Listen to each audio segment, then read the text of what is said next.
Hello everyone, welcome to the channel. तो JEE mains के most important question series यानी जो एनसीईआरटी के एक्सट्रैक्ट में लेके आ गया हूँ उसका सेकंड वीडियो होने वाला है। और ये वीडियो हेलो एल्केन और हेलो एरीन चैप्टर का होने वाला है। तो इन क्वेश्चंस को अच्छे से देखिएगा, लास्ट तक बहुत इंपॉर्टेंट क्वेश्चन है जो मैंने डिस्कस किए हैं। तो लास्ट तक वीडियो को देखिएगा। अगर वीडियो पसंद है तो उसको लाइक करना, और पिछला मैंने पी ब्लॉक वाला वीडियो अपलोड किया था, उसको अगर नहीं देखा अभी तक उसको जाकर देखो, और अगला कमेंट करके भी बताओ मुझे कि अगला वीडियो मैं किस पर लेके आऊँ, और उस पर मैं वीडियो लेके आऊँगा। तो स्टार्ट करते हैं इस वीडियो को। फर्स्ट क्वेश्चन देखते हैं। पहला क्वेश्चन बहुत सरल सा है, आइडेंटिफाई द एलाइलिक हैलाइड्स, है ना। तो एलाइलिक हैलाइड बताने हैं। देखो ऐसे क्वेश्चन क्या है ना, डायरेक्टली नहीं पूछे जाते हैं मेंस में, पर कभी कभी रिएक्शन में क्या करते हैं ना कि ऐसे लिख देते हैं allylic halide react with this और एलाइलिक हैलाइड। तो देख लेते हैं इस चीज़ को, और मैंने बताया था एक वीडियो में पहले कि चीज़ें ध्यान रखनी जरूरी होती हैं। तो सबसे पहले एलाइलिक हैलाइड क्या होता है। बेसिकली एलाइलिक हैलाइड होता है कि सी डबल बॉन्ड सी के एडजेसेंट कार्बन आइटम पर, मतलब एडजेसेंट जो कार्बन आइटम हो उसका जो हाइब्रिडाइजेशन हो sp3 होना चाहिए, और उससे जब कोई हेलो एल्केन मतलब X जुड़ा होता है तो उसको एलाइलिक बोलते हैं। अब ऐसा टाइप का देख लेते हैं कौन सा। तो पहला ऑप्शन देखो, सी डबल बॉन्ड सी है और उसके एडजेसेंट CH3 और Cl sp3 है, तो पहला ऑप्शन ही जो होगा वो एलाइलिक होगा। तो एलाइलिक हैलाइड हमारे पास कौन सा आ गया, पहला वाला। ठीक, अभी दूसरा वाला देख लो, इसको बोलते हैं एराइलिक। जब डायरेक्टली बेंजीन रिंग से ऐसे कोई जुड़ा होता है तो उसको एराइलिक बोलते हैं, और अगर सी डबल बॉन्ड सी से ऐसे करके कोई जुड़ा होता है तो इसको विनाइलिक बोलते हैं, विनाइलिक। और ये तो नॉर्मल सा ही है, इसको एल्काइल हैलाइड बोल देंगे, ठीक है। तो ये हो गया, और बचता है हमारे पास एक बेंजाइलिक बचता है, उसको भी देख लो। तो बेंजीन रिंग और उसके बाद CH3 और Cl, मतलब बेंजीन रिंग के एडजेसेंट में एक sp3 कार्बन होना चाहिए और उससे Cl जुड़े, तो इसको बेंजाइलिक बोलते हैं। तो एराइलिक, बेंजाइलिक, एलाइलिक, विनाइलिक और एल्काइलिस सारे हैलाइड्स जो इनके, इनको अच्छे से पढ़ लेना। और मैंने बता भी दिया ये क्या है, एलाइलिक है, ये एराइल है, ये विनाइल है, ये एल्काइल है, और बेंजाइल बचा वो ये है, ठीक। और इसका पहला ऑप्शन करेक्ट है। Next question, what happened. तो पहला क्वेश्चन समझ में आ गया होगा। नेक्स्ट क्वेश्चन देखते हैं, what happened when alcohol is treated with thionyl chloride, है ना। तो सबसे पहले पता होना चाहिए कि थायोनिल क्लोराइड होता क्या है। तो जैसे तुम लोगों को SO2Cl2 तो याद होता है, पर थायोनिल क्लोराइड इसका नाम भूल जाते हो। तो थायोनिल क्लोराइड होता है वो SO2Cl2, इसको बोलते हैं थायोनिल क्लोराइड। इस क्वेश्चन में मैंने ऑप्शन नहीं दिए हैं ऐसे जानबूझकर ही, ऐसे दे दिया है। अच्छा कॉन्सेप्चुअल क्वेश्चन था इसलिए मैंने ऐड कर दिया, ऑप्शन बन नहीं रहे थे इसके कुछ ऐसे खास। तो SO2Cl2 थायोनिल क्लोराइड होता है। अब इसकी रिएक्शन करानी है अल्कोहल से, इसको तो सबको ही करा लेगा, ईजी ही है। SO2Cl2, तो ये RCl बन जाएगा और SO2 बन जाएगा और HCl। ये जो रिएक्शन होती है अल्काइल हैलाइड को बनाने के लिए बेस्ट रिएक्शन होती है। बेस्ट रिएक्शन इसलिए होती है क्योंकि इसमें जो बाई प्रोडक्ट्स बनते हैं वो गैसियस होते हैं और उड़ जाते हैं। तो हमें जो प्रोडक्ट मिलता है वो सीधा सीधा RCl ही, मतलब अल्काइल हैलाइड ही मिल जाता है, ठीक है। तो काफ़ी इजी सा सवाल था इसमें, तो ये तो समझ में आ गया होगा। नेक्स्ट क्वेश्चन देखते हैं। और इस सीरीज में मैंने एक चीज़ और बता देता हूँ कि जैसे यहाँ पे इजी सवाल था पर SO2Cl2 लेकर आया और ऊपर एलाइलिक। तो इस सीरीज में मेरा मोटिव है कि तो तुम लोगों से छोटी छोटी गलतियाँ होती हैं, तुम लोग जहाँ छोटी छोटी जगहों पे कंफ्यूज हो जाते हो ना, तो उनको टारगेट करना है और उनको दूर करना है, ताकि तुम्हारी जो ये थोड़ी थोड़ी सी कमियां ना, जिनकी वजह से तुम्हारे मार्क्स एक्चुअली कटेंगे एग्जाम में, तो वो जो मार्क्स है तुम्हारे वो बच सके, वो ना कटे। तो इस सीरीज को पूरा देखना एंड जब मतलब आखिरी तक जितने सारे वीडियो में इस पर अपलोड करो, और चैनल को सब्सक्राइब कर देना। नेक्स्ट क्वेश्चन देखते हैं, which of the following is not correct reaction to prepare halo alkane. अब हेलो एल्केन बनाने के लिए कौन सी रिएक्शन सही नहीं है। तो सबसे पहले रिएक्शन देख लेते हैं क्या है, ROH HCl और ZnCl। इस रिएक्शन को बोलते हैं लुकास रिएजेंट टेस्ट, ठीक है। तो इस रिएक्शन से हमारे पास जो प्रोडक्ट मिलता है वो RCl मिलता है, तो इससे तो RCl बन जाता है। तो हम पूछा क्या है, reaction to prepare halo alkane, है ना। तो RCl मिल गया, RCl एक हेलो एल्केन है, तो ये रिएक्शन बिल्कुल सही है, इससे बन सकता है। सेकेंड रिएक्शन देखते हैं, ROH रेड फॉस्फोरस के प्रेजेंस में जब ये रिएक्शन होती है इसके साथ, तो देता है हमें RBr, मतलब यहाँ भी हमारे पास हेलो एल्केन मिल गया, ठीक है। तो हमारा ये वाला ऑप्शन भी गलत हो गया, ये वाला सही नहीं होगा क्योंकि इसमें पूछा not correct. Next option ROH NaBr H2SO4, यहाँ पर भी हमें मिल जाता है RBr और NaHSO4 ऐसे करके और HBr। तो यहाँ पे हमारे पास, सॉरी, यहाँ भी हमारे पास मिल गया RBr जो कि एक हेलो एल्केन है, तो ये वाला भी ऑप्शन नहीं सही होगा, इसको हटा देता हूँ मैं। अब देखो लास्ट ऑप्शन, इसमें क्या है, ROH, HI और रेड पी। जब HI और रेड फॉस्फोरस ये दो चीज़ें मिलती हैं तो एक बनता है रिड्यूसिंग एजेंट। ये रिड्यूसिंग एजेंट बन जाता है और ये भाप रिड्यूसिंग एजेंट होता है। जिससे भी रिएक्शन करता है उसको किस में कन्वर्ट कर देता है? एल्केन में। तो यहाँ पर इस अल्कोहल से जब रिएक्शन करेगा तो इस अल्कोहल को कन्वर्ट कर देगा सिर्फ R में। तो ये वाली रिएक्शन जो होगी ये हमें क्या नहीं देगी? Halo alkane. तो ये वाला ऑप्शन हमारा सही हो जाएगा। अब इस क्वेश्चन में तुम इन दोनों रिएजेंट में कंफ्यूज हो सकते हो, इन दोनों रिएजेंट में, कि Br2 और रेड पी क्या करता है और HI, यहाँ पर मैं I2 कर दूँ तो ज़्यादा अच्छा होगा। HI और रेड पी क्या होता है ना, इन दोनों में। तो ये जो होगा इससे हेलो एल्केन मिलेगा हमें। और जो सेकंड वाला है ये बहुत अच्छा रिड्यूसिंग एजेंट है। तो इस चीज़ को ध्यान से नोट कर लो, याद कर लो। ऐसे क्वेश्चन तुम्हें देखने को मिलेंगे जहाँ पे ऐसे कंफ्यूज करेंगे तुम्हें, ठीक है। तो थर्ड क्वेश्चन भी समझ में आ गया होगा। फोर्थ पे चलते हैं। तो which of the following is not correct reaction, फिर से कौन सी रिएक्शन सही नहीं है ये पूछ रहा है। तो पहली रिएक्शन देखते हैं। तो इसमें बेसिकली एल्कीन से रिएक्शन कराई HX की, और एल्कीन से रिएक्शन जब HX करेगा तो HX यहाँ से H+ आएगा, अटैक करेगा, यहाँ पर एक प्लस चार्ज आ जाएगा, इसके बाद X- आके जुड़ जाएगा।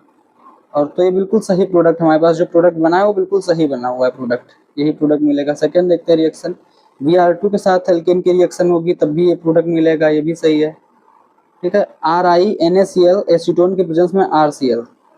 यहाँ पे नोटिसेबल थिंग ये है कि ये जो फिंकलस्टीन रिएक्शन होती है RCl प्लस NaI एसीटोन के प्रेजेंस में देते हैं RI, उसकी ये उल्टी रिएक्शन लिख दी है ना। तो ये रिएक्शन पॉसिबल नहीं है, ये रिएक्शन क्या है? पॉसिबल नहीं है, क्योंकि फिंकलस्टीन की उल्टी रिएक्शन है। तो ये वाली रिएक्शन, तो हमारा जो ऑप्शन करेक्ट ऑप्शन है वो थर्ड हो जाएगा। तो इसको हम मार्क कर देते हैं फोर्थ का। एंड लास्ट रिएक्शन ये फ्री रेडिकल मैकेनिज्म से रिएक्शन होती है, फ्री रेडिकल मैकेनिज्म। तो ये देख लो, ये इसमें भी यही सारे प्रोडक्ट बनेंगे, इसको मैं नहीं एक्सप्लेन कर रहा हूँ, ठीक है। नेक्स्ट क्वेश्चन पे चलते हैं।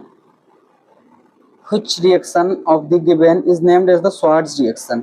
इसमें से कौन सी रिएक्शन Schwarz रिएक्शन है? तो Schwarz रिएक्शन, सबसे पहले Schwarz रिएक्शन में होता क्या है?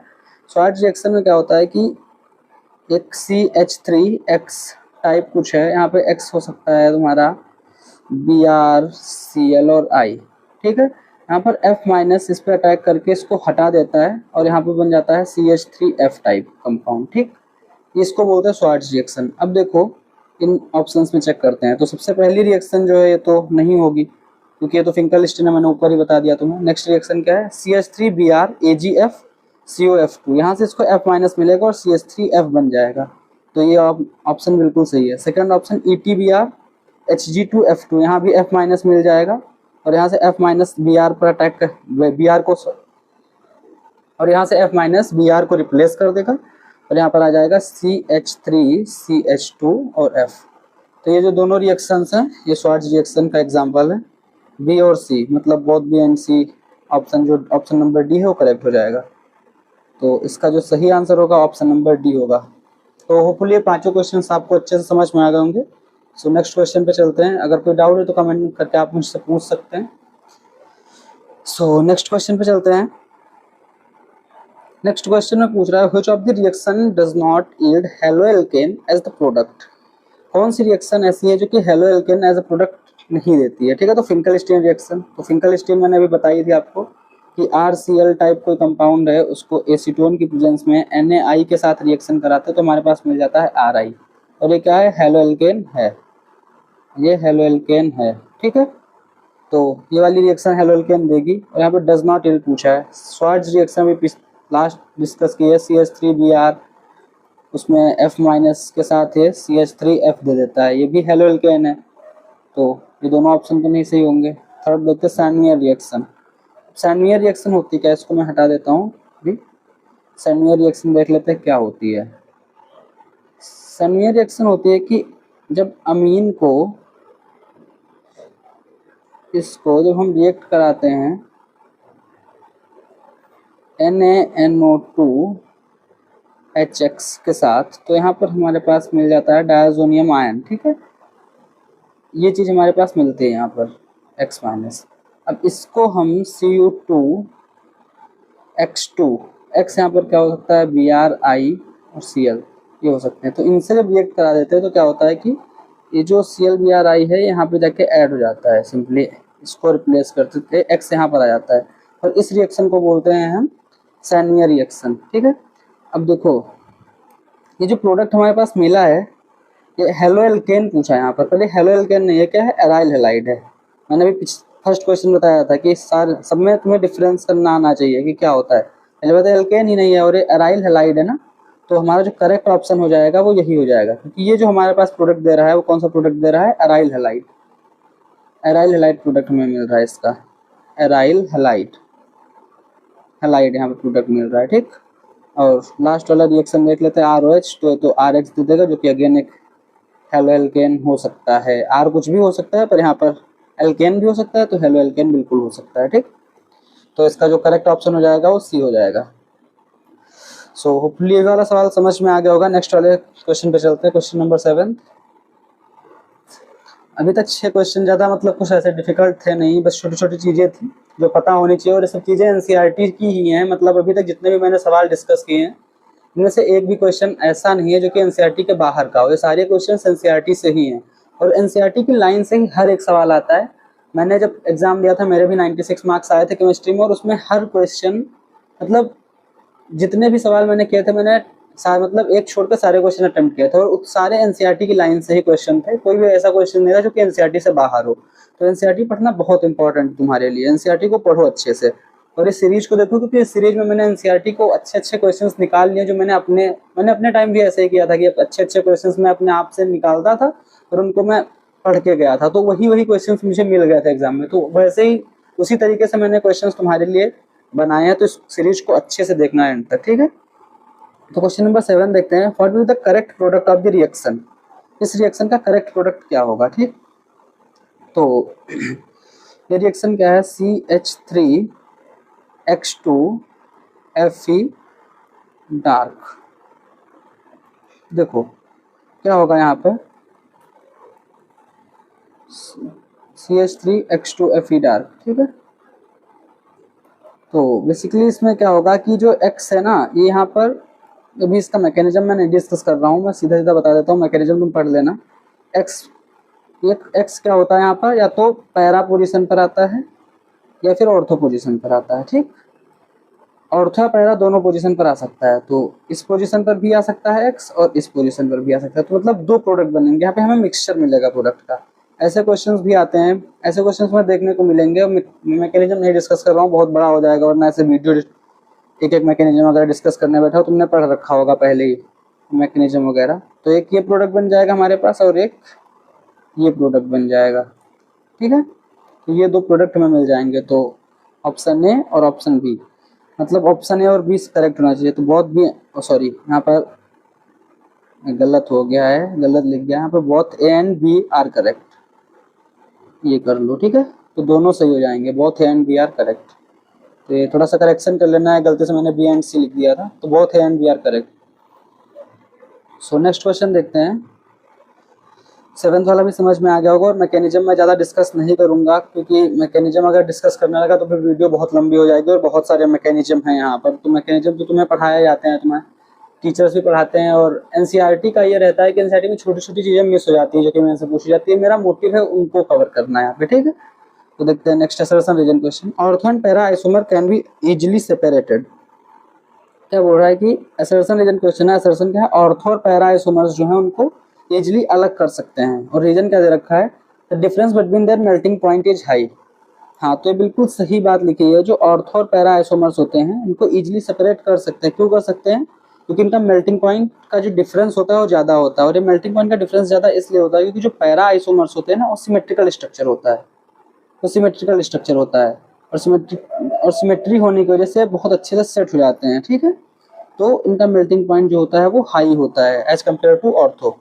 तो assertion and reason both are correct and assertion is reason is the correct explanation, तो option A is the correct. ठीक है, नेक्स्ट क्वेश्चन देखते हैं, और ऐसे क्वेश्चन तुम्हें देखने को मिलेंगे assertion रीजन में, और assertion रीजन जो क्वेश्चन है ना, ये मैक्स ऑफ द क्वेश्चंस तुम्हें उस सेक्शन से मिलेंगे, उस सेक्शन का नाम है फिजिकल प्रॉपर्टीज।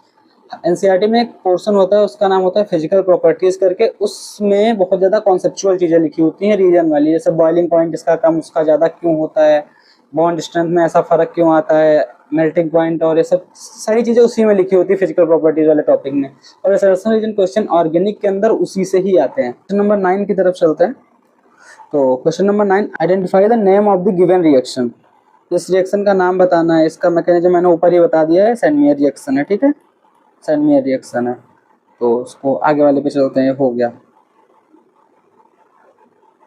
ये मैंने ऊपर डिस्कस कर लिया था सारी चीज़ें।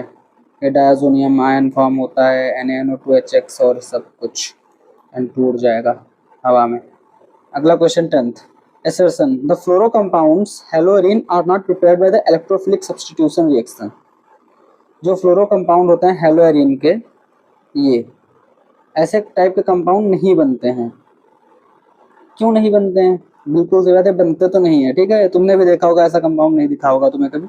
फ्लोरीन इज हाईली रिएक्टिव, बिल्कुल सही बात लिखी है, फ्लोरीन बहुत ज़्यादा रिएक्टिव होता है, जिसकी वजह से कंपाउंड्स नहीं बन पाते हैं। तो इसका ऑप्शन ए सही हो जाएगा। एक्सप्लेनेशन भी सही है, रीजन असर्शन सब कुछ सही है। अगले क्वेश्चन पे चलते हैं, 11th वाला क्वेश्चन। तो इसमें क्या बोल रहा है, identify the correct statement. Correct statement बताना है। तो पहला स्टेटमेंट क्या है, in the pure form alkyl halide are colourless. Pure form में जो एल्काइल हैलाइड्स होते हैं वो कलरलेस होते हैं, ऐसा बोल रहा है। तो स्टेटमेंट सही लिखा हुआ है कि एल्काइल हैलाइड्स जो होते हैं वो प्योर फॉर्म में कलरलेस होते हैं, ठीक है। अगला स्टेटमेंट पूछते हैं, पढ़ते हैं कि the electrophilic substitution reaction, in the electrophilic substitution reaction with I2 is reversible. Electrophilic substitution reaction benzene वाले की बात कर रहा है यहाँ पर। उसके साथ जो I2 की रिएक्शन होती है वो क्या होती है, I2 की रिएक्शन जो होती है, I2 की रिएक्शन जो होती है वो रिवर्सिबल होती है, ठीक है। तो I2 की रिएक्शन जो है वो रिवर्सिबल होती है यहाँ पर। तो ये वाला स्टेटमेंट भी सही लिखा हुआ है। The bromide fluoride and iodide develops colour when exposed to the light. क्या बोल रहा है कि ब्रोमाइड फ्लोराइड आयोडाइड इस तरह जैसे ये कलर डेवलप कर लेते हैं कब, जब ये लाइट में एक्सपोज किए जाते हैं। तो अगर यहाँ पे ब्रोमाइड और आयोडाइड होता सिर्फ, तो स्टेटमेंट क्या हो जाता, सही स्टेटमेंट, फिर ये सही होता अगर यहाँ पे ब्रोमाइड और आयोडाइड होते। और यहाँ पे इन्होंने फ्लोराइड भी लिख दिया, लेकिन फ्लोराइड क्या करता है, कलर डेवलप नहीं करता है, ठीक है। फ्लोराइड और क्लोराइड लाइट, जब लाइट में एक्सपोज किया जाता है तो कलर डेवलप नहीं करते हैं। तो ये वाला स्टेटमेंट हमारा गलत हो जाएगा। तो इसका करेक्ट ऑप्शन हो जाएगा बहुत ए एंड बी, ठीक है। नेक्स्ट क्वेश्चन पे चलते हैं। ये वाला क्वेश्चन भी उसी फिजिकल प्रॉपर्टीज वाले पोर्शन से ही था। तो ऐसे जो थ्योरेटिकल क्वेश्चंस तुम्हें ऑर्गेनिक केमिस्ट्री के अंदर देखने को मिलेंगे, वो मैक्स ऑफ द क्वेश्चंस जो होंगे वो फिजिकल प्रॉपर्टीज वाले पोर्शन से ही होंगे, ठीक है। नेक्स्ट क्वेश्चन देखते हैं, assertion reason question. The boiling point of the chlorides, bromide, iodide are considerably higher than those of the hydrocarbons of the comparable masses. क्या बोला है कि जो बॉइलिंग पॉइंट होता है किसका, हेलो एल्केन्स का, basically chloride, bromide, iodide are considerably higher those of the hydrocarbon of comparable masses. तो ये बिल्कुल सही बात लिखी हुई है। क्यों सही है, to the great polarity the high molecular and the high molecular mass. क्या होता है कि पोलैरिटी ज्यादा होती है, ठीक है। जैसे मान लो एक CH4 है, अभी एक कंपेरेबल मास भले ना हो पाए यहाँ पे, बट मैं ट्राई करता हूँ बताने का। और एक CHCl2 ऐसा कुछ है। तो यहाँ पर क्या होगा ना कि जो Cl वाला बॉन्ड होगा, जहाँ पर आएगा ClBr, IF, इनके बॉन्ड आएंगे, वहाँ पर पोलैरिटी क्या होगी, बढ़ जाएगी। पोलैरिटी बढ़ जाएगी, है ना, और इसका मॉलिक्यूलर मास भी बढ़ जाएगा। तो हेलोजेंस का पोलैरिटी और मॉलिक्यूलर मास बढ़ने की वजह से इंटरमॉलिक्यूलर फोर्सेस का जो अट्रैक्शन है वो अच्छा होगा, है ना। तो अच्छा होने से क्या होगा कि जिनका बॉइलिंग पॉइंट है वो बढ़ जाएगा। तो ये स्टेटमेंट दोनों सही लिखे हुए हैं, असर्शन भी सही है और रीजन भी सही है, और रीजन करेक्टली इसको एक्सप्लेन भी कर रहा है। तो 12 का ऑप्शन नंबर डी करेक्ट हो जाएगा। नेक्स्ट क्वेश्चन की तरफ चलते हैं। नेक्स्ट क्वेश्चन क्या बोल रहा है, नेक्स्ट क्वेश्चन भी असर्शन रीजन टाइप क्वेश्चन है, और इसमें बोल रहा है the para isomers are high melting as compare to the ortho and the meta isomers of dihaloarenes. मतलब जो डाई हेलोएरिन्स होते हैं, डाई हेलोएरिन्स मतलब एरिन्स मैंने अभी बताया था आपको क्या होता है। तो ये डाई इसमें दो लगा दो, तो ऐसे अगर कंपाउंड है कुछ, ये हो गया मेटा, ये हो गया पैरा, और ये हो गया अर्थो हमारे पास। तो अगर ऐसे कंपाउंड है तो इनमें क्या बोल रहा है कि इसमें जो पैरा वाला कंपाउंड होगा वो सबसे ज्यादा हाई मेल्टिंग होगा एज कम्पेयर टू मेटा और ऑर्थो। ऐसा क्यों होगा, क्योंकि जो पैरा आइसोमर्स होते हैं वो सिमेट्रिक होते हैं, तो जब उनको लेटिस में रखते हैं तो बिल्कुल सिमेट्री की वजह से बहुत अच्छे से कॉम्पैक्ट हो जाते हैं, बहुत अच्छे से रख जाते हैं। तो तो उसका जो लैटिस बनता है वो स्ट्रॉन्ग लैटिस बनता है, इसलिए पैरा आइसोमर्स का जो मेल्टिंग पॉइंट होता है वो ज्यादा होता है। तो ये स्टेटमेंट सही है, रीजन भी सही है, तो असर्शन रीजन करेक्ट हो जाएंगे और इसका एक्सप्लेनेशन भी सही है। तो 13 का भी आंसर ऑप्शन सी करेक्ट हो जाएगा। नेक्स्ट। तो अभी तक जितना क्वेश्चन डिस्कस किया 10 से लेकर 13 तक के, ये जो सारे क्वेश्चन हैं 10 से लेकर 13 है, सभी फिजिकल प्रॉपर्टीज वाले सेक्शन है और थ्योरेटिकल क्वेश्चन वहीं से आते हैं। तो बहुत इंपॉर्टेंट, उसको पढ़ लेना जाके अच्छे से, और एग्जाम के टाइम भी उसको ढंग से पढ़ना। अगला क्वेश्चन देखते हैं 14 नंबर। क्या है? Mark the correct statement. Boiling point of the die hello Areen isomer Meta ortho para is nearly same.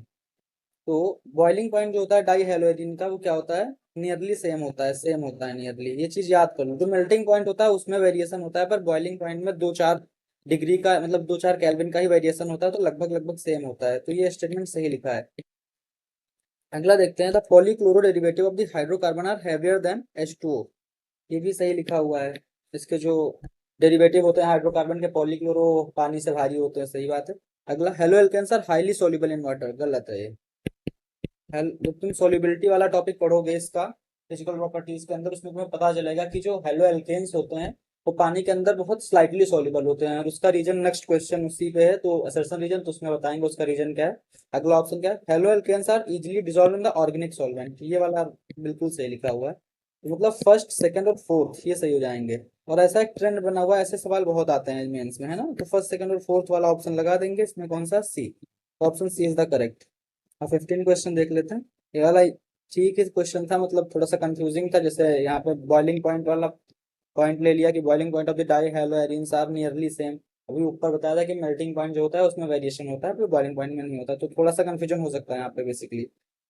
Next question क्या है? असर्शन रीजन टाइप क्वेश्चन की haloalkanes are highly soluble in water. यहाँ पे assertion गलत है, अभी ऊपर मैंने डिस्कस किया यही चीज कि असर्शन तो गलत हो गया। Reason, less energy is released when attraction are set up between the haloalkane and the water molecule. तो रीजन सही लिखा है। अब देखो, पानी के अंदर जो हेलो एल्केन्स होते हैं वो क्यों सॉल्युबल होते हैं? तो पानी के अंदर क्या होती है? एच बॉन्डिंग होती है, ठीक, हाइड्रोजन बॉन्डिंग, स्ट्रॉन्ग बॉन्डिंग होती है।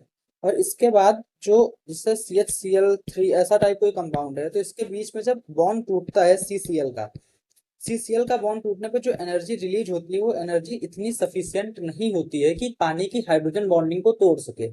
ठीक है, तो इस वजह से जो होता है कि सोलिबिलिटी हेलो एल्केन्स की कम हो जाती है वाटर के अंदर, और यही ऑर्गेनिक सॉल्वेंट के अंदर ज्यादा होती है, क्योंकि वहां पे एच बॉन्डिंग नहीं होती है। तो ये चीज समझ में आ गई होगी, और बहुत ज्यादा इंपॉर्टेंट है, बहुत रिपीटेटिव क्वेश्चन है जेईई मेंस का, मतलब इसी को उलट फेर करके पूछते रहते हैं। तो असर्शन इसका गलत है और रीजन सही है, ठीक। तो इसका भी सी ऑप्शन करेक्ट हो जाएगा। नेक्स्ट क्वेश्चन देखते हैं, इस पे स्टार मार्क कर लो, ये बहुत इंपॉर्टेंट क्वेश्चन है, इसको बदल बदल के पूछ आता रहता है ये। Next question 16, identify the ambient nucleophile. Ambient nucleophile क्या होते हैं? जिसमें मतलब दो डोनर साइट हो, मतलब दो तरीके से जो दे सकता है। जैसे देख लो, OH में तो सिर्फ ऑक्सीजन वाला ये डोनर साइट। अब NO2 में देखो, तो NO2 है ना, तो यहाँ पर कौन कौन दे सकता है? एक तो O दे सकता है, O- दे सकता है किसी को अपना इलेक्ट्रॉन, और ये नाइट्रोजन भी दे सकता है, ठीक है, नाइट्रोजन भी दे सकता है। तो यहाँ पर क्या हो जाएगा? एम्बिडेंटेड लिगेंड हो जाएगा। लिगेंड नहीं, मतलब न्यूक्लियोफाइल हो जाएगा, सॉरी, वो एक ही बात होती है लगभग लगभग। अगला देखते हैं, CN- क्या हो? CN- में यहाँ पे कार्बन भी माइनस है, तो कार्बन तो दे ही सकता है, और नाइट्रोजन भी दे सकता है।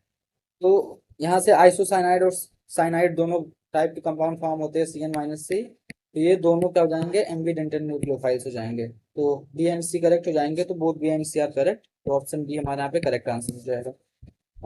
और ये थोड़ा सा लिख दिया, इसको देख लेना तुम लोग अपने बुक से। अगला क्वेश्चन देखते हैं। अगला क्वेश्चन क्या बोल रहा है? Identify the correct statement. Correct statement बताना है। तो सबसे पहला क्वेश्चन क्या है? SN1 reaction is two step reaction and its order is 1। तो SN1 रिएक्शन का नाम SN1 क्यों है? SN1 में जो 1 है वो उसके ऑर्डर को ही रिप्रेजेंट करता है। तो SN1 जो रिएक्शन है वो फर्स्ट ऑर्डर रिएक्शन होती है, पहली बात ये जान लो। ठीक है, तो ये बात बिल्कुल सही लिखी है कि SN1 reaction is two step reaction, और इसका जो ऑर्डर होगा वो 1 होगा, ठीक। ये टू स्टेप रिएक्शन होती है, मैं बता देता हूँ कैसे होगी टू स्टेप रिएक्शन। पहले स्टेप में क्या होता है एक्चुअली कि इलेक्ट्रोफाइल जाता है, कार्बन पे प्लस चार्ज आता है, मतलब कैटायन फॉर्म होता है, ठीक है। और उसके बाद उस पर न्यूक्लियोफाइल, तो इंटरमीडिएट बनता है कैटायन, और उसके बाद उस पर न्यूक्लियोफाइल अटैक करके कंपाउंड बनाता है। तो ये टू स्टेप रिएक्शन है, बिल्कुल बात सही लिखी हुई है। अगला क्या है? SN2 reaction is single step reaction and no intermediate form. तो SN2 जो होती है इसमें SN2 क्या रिप्रेजेंट कर रहा है, यहाँ पे ऑर्डर रिप्रेजेंट कर रहा है, तो सेकंड स्टेप रिएक्शन है, मतलब सॉरी सेकंड ऑर्डर रिएक्शन है। और इसका जो इसमें नंबर ऑफ स्टेप इन्वॉल्व होते हैं वो सिंगल स्टेप होता है, और एक ही स्टेप हो तो इंटरमीडिएट नहीं बनेगा, तो सेकंड स्टेप में भी सही है। Third question, SN2 reaction configuration is retained, ये गलत है। SN2 रिएक्शन के अंदर क्या होता है, वॉल्डन इन्वर्जन होता है, वॉल्डन इन्वर्जन। और एक केस होता है जब नहीं होता है, कब नहीं होता है, जब न्यूक्लियोफाइल को हम यूज करते हैं अलॉन्ग विथ पायरिडीन, पायरिडीन के साथ जब हम न्यूक्लियोफाइल यूज करते हैं तब हमारे पास क्या वॉल्डन इन्वर्जन देखने को नहीं मिलता, तो ये चीज नोट कर लो। और बाकी हमेशा इसमें क्या होता है, कॉन्फ़िगरेशन इसका रिटेन नहीं होता, इनमोड हो जाता है कॉन्फ़िगरेशन, तो स्टेटमेंट गलत है। फोर्थ क्या है, higher the steric hindrance lower the SN2 reaction rate. अगर स्टेरिक हिंड्रेंस को बढ़ाएंगे, स्टेरिक हिंड्रेंस को बढ़ाएंगे तो SN2 का रेट जो है वो घटेगा, ये स्टेटमेंट बिल्कुल सही है।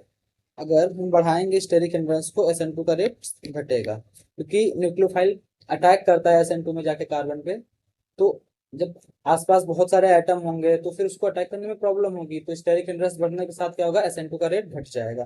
तो first second and fourth statement correct है, तो देख लेते हैं कौन सा option, D option is the correct है।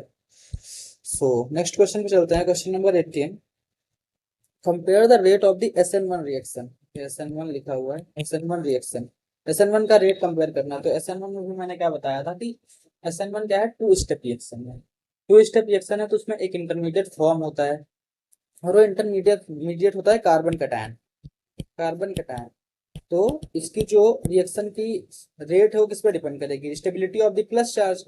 तो सबसे यहाँ पे देखते हैं, तो यहाँ पे क्या बनेगा कटायन, यहाँ पर ऐसा बनेगा, यहाँ पर क्या, यहाँ पर ये चार्ज बनेगा, ये तो हट जाएगा, ये बनेगा, और यहाँ पर होगा ही नहीं, क्योंकि ये जो यहाँ पर डबल बॉन्ड है इस लोन पेयर के साथ, क्लोरीन के इस लोन पेयर के साथ क्या कर रहा है, रेजोनेंस, यहाँ पर रेजोनेंस हो रहा है। अगर यहाँ पे रेजोनेंस हो रहा है तो क्या होगा कि यहाँ पे रिएक्शन होगी ही नहीं SN1।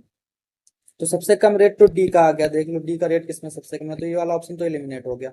और सबसे ज्यादा रेट आ जाएगा सी का, क्यों आएगा, यहाँ पर OMe है, और यहाँ पे क्या देखो, यहाँ पे प्लस चार्ज आएगा, और यहाँ पे OMe है, कौन सा इफेक्ट लगाता है, प्लस एम इफेक्ट लगाएगा, तो प्लस चार्ज को स्टेबल करेगा, ज्यादा स्टेबल करेगा, प्लस चार्ज को स्टेबल करेगा, तो सबसे ज्यादा स्टेबल प्लस चार्ज यहीं पर होगा, कैटायन सबसे ज्यादा स्टेबल यहाँ, तो सबसे ज्यादा रेट इसके और सबसे कम डी की, ऐसा एक ही ऑप्शन है बी, करेक्ट हो गया ये, ठीक है।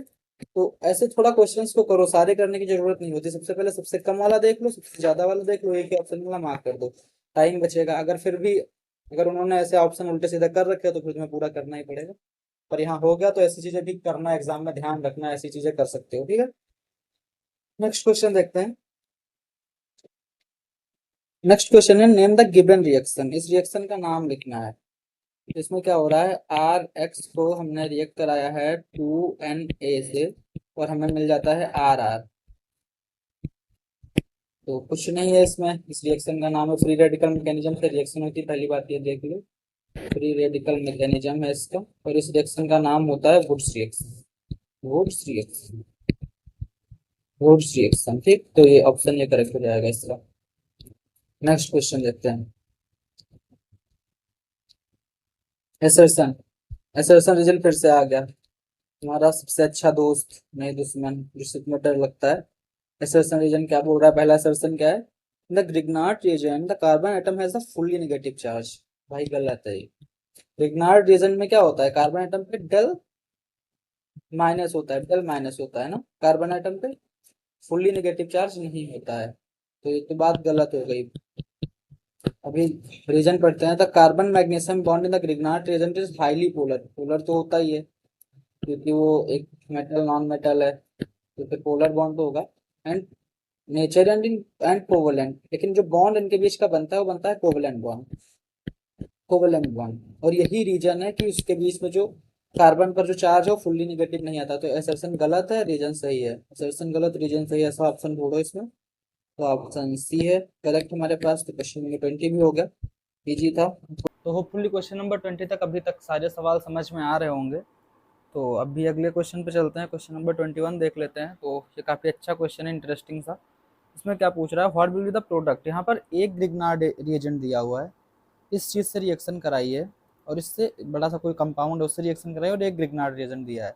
तो जब भी ग्रिग्नार्ड रिएजेंट दिखे ना रिएक्शन कराने के लिए, तो सबसे पहले जो रिएक्शन होती है वो होती है acid base, acid base reaction सबसे पहले होती है। तो एसिड बेस रिएक्शन कराएंगे कैसे, हमें पता कैसे चलेगा कि कहाँ पे एसिड बेस रिएक्शन होनी है, ठीक है। तो कहीं पर भी तुम्हें अगर ये चीज़ दिख जाए, ये चीज़, ठीक है, मतलब सल्फर, ऑक्सीजन, नाइट्रोजन, एक्स, इनसे जुड़ा हुआ अगर हाइड्रोजन दिख जाए और या फिर एक्स दिख जाए, तो वहाँ पर क्या होगा, एसिड बेस रिएक्शन होगी। अब देखते हैं यहाँ पर ऑक्सीजन से जुड़ा हुआ हाइड्रोजन दिख गया तो ये एसिडिक एच हो जाएगा। तो यहाँ पर क्या हुआ, यहाँ पर OH में तुम्हें ऑक्सीजन से जुड़ा हुआ हाइड्रोजन दिख गया ना, तो यहाँ पर क्या होगा, एसिड बेस रिएक्शन हो जाएगी। तो सिंपली इस वाले H को जो है CH3 ले लेगा और CH4 गैस बना लेगा, मीथेन गैस, ठीक, उड़ जाएगी यहाँ से। और प्लस वो Mg+2 में होगा, Br माइनस और ये O माइनस से आके जुड़ जाएगा, तो कुछ ऐसा कंपाउंड बन जाएगा। यहाँ पर O माइनस हो जाएगा, ये तो बाकी सारी चीज़ें सेम रहेंगी, इन पर कोई असर नहीं होने वाला है, इन सब पे कुछ रिएक्शन नहीं होगी, ना इस कीटोन ग्रुप पे होगी ना एल्डिहाइड पे होगी, यहाँ पर अल्कोहल वाले पोर्शन पे रिएक्शन हो जाएगी।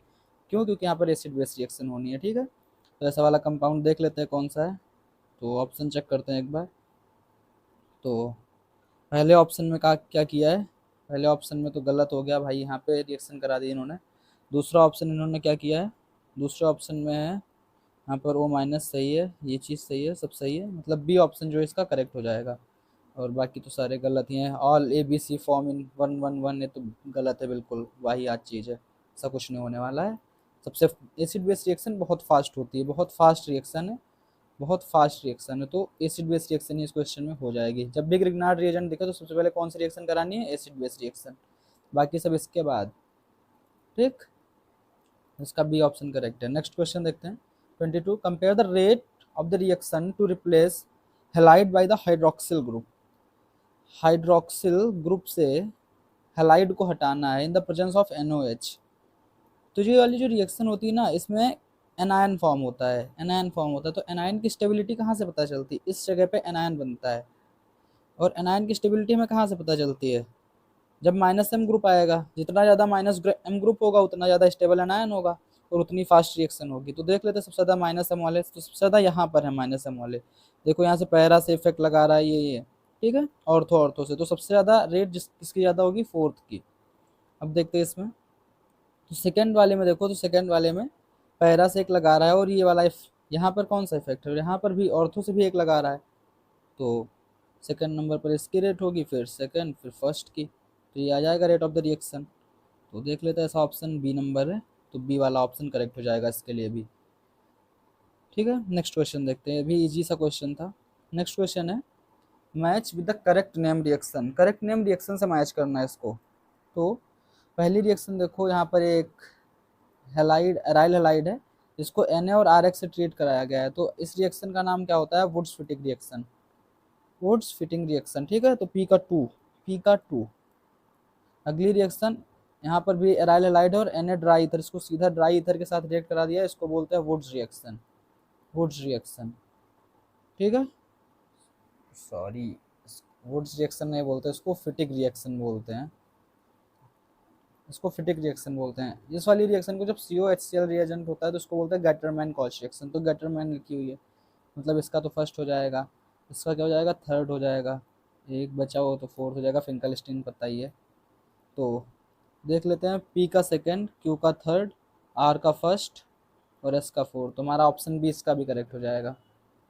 ये वाली रिएक्शंस जो है बिल्कुल चैप्टर के लास्ट में लिखी हुई हैं, वहाँ से इनको पढ़ लेना, ऐसी एक मैचिंग टाइप क्वेश्चन आ जाता है, इसमें बहुत कन्फ्यूजन होता है, मैं भी कन्फ्यूज हो जाता हूँ इसमें, ठीक है। तो इन दोनों को ध्यान से देख लेना, वुड्स फिटिक, ये दोनों चीज़ों को ध्यान से देख लेना, इनके रिएजेंट्स सॉरी, इन दोनों को ध्यान से देख लेना कौन कौन सी हैं, ठीक है। नेक्स्ट क्वेश्चन पे चलते हैं।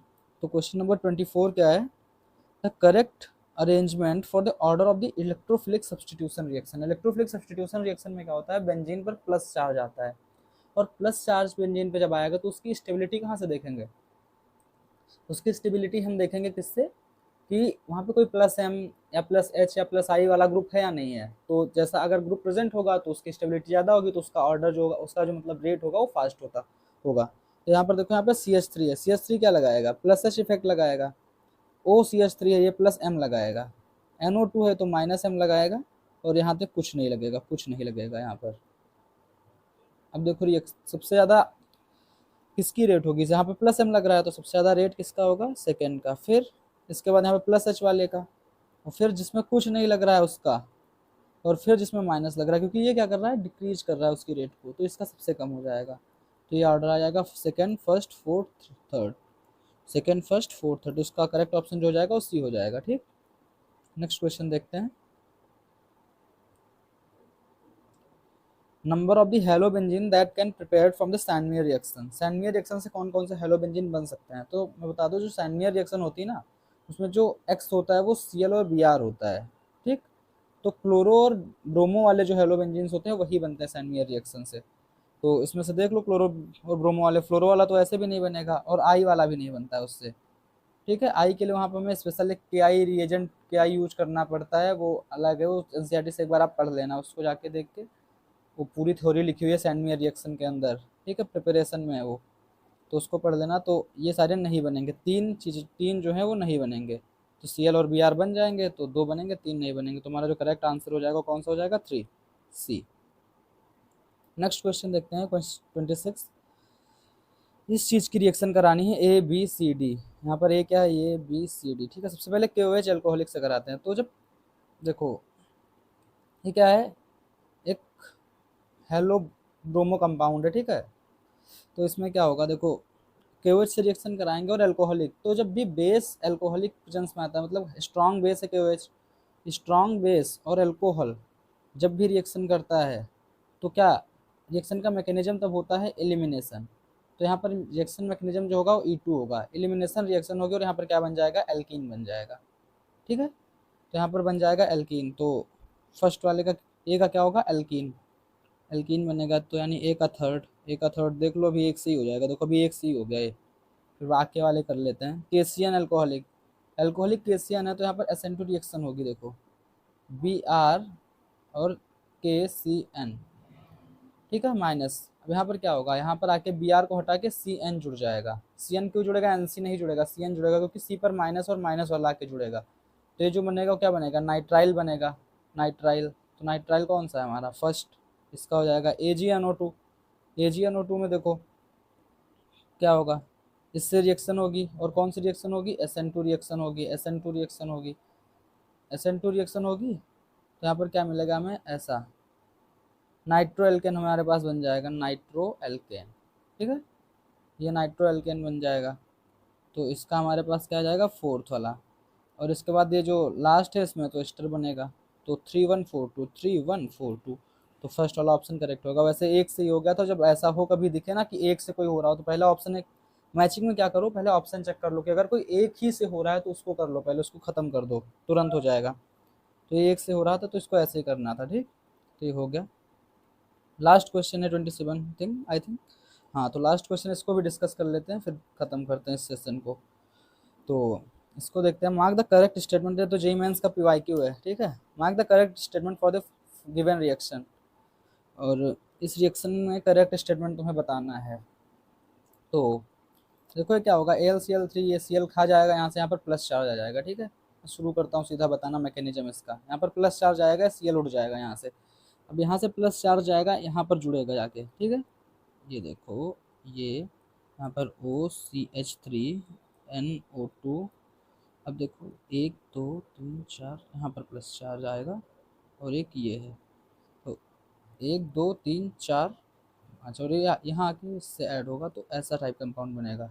1 2 3 4 5 6, तो ये 6 मेंबर रिंग बन जाएंगे। 2 कंपाउंड हमारे पास जो बनेगा, इसको हटा देता हूँ मैं, ऐसा सा बनेगा OCH3, यहाँ पर NO2, और यहाँ पर ऐसा। ठीक, 1 2 3 4, यहाँ पर 4 कार्बन एटम थे, 1 2 3 4 ये वाले थे, और एक ये वाला था, तो नीचे लटका हुआ ही रह गया, और ये 4 इधर आके जुड़ गए। ठीक है, ये समझ में आया। तो मतलब 2 6 मेंबर रिंग आएंगी। 1 2 इसमें पढ़ लेते हैं। क्या था, product P will have 2 aromatic benzene rings only. 2 aromatic benzene ring होंगी, गलत है। एक ही एरोमेटिक बेंजीन रिंग है, वाली एरोमेटिक बेंजीन रिंग नहीं है, तो ये वाला स्टेटमेंट गलत हो गया। अगला क्या बोला था, product P will be aromatic with 2 benzene ring and 1 6 member ring. तो ये भी गलत है, 2 बेंजीन रिंग है ही नहीं। Product P will not be aromatic, ये भी गलत है, एरोमेटिक है। कि अगर एक भी बेंजीन रिंग है तो एरोमेटिक है, ठीक है। अगला, the product P will be aromatic with one benzene and the 1,6 member ring. तो ये वाला ऑप्शन जो हमारा है वो सही हो जाएगा, ये वाला ऑप्शन जो है वो सही हो जाएगा। तो इस सेशन का होता है यहाँ पर द एंड, द एंड, ठीक है। इस सेशन का द एंड होता है यहाँ पर। और अगर सेशन तुम्हें अच्छा लगा हो, पसंद आया हो, तो क्या वीडियो को लाइक कर देना, चैनल सब्सक्राइब कर देना फर्दर। और अगले, और ये भी कमेंट करके मुझे बताना कि अगला कौन सा चैप्टर पे वीडियो में लेके आऊँ। जिस चैप्टर के सब कमेंट सबसे ज़्यादा दिखेंगे मुझे, उस चैप्टर पे अगला वीडियो में लेके आऊँगा, ठीक है। तो इस सेशन को ख़त्म करते हैं यहीं पे। थैंक यू और स्टे कनेक्टेड।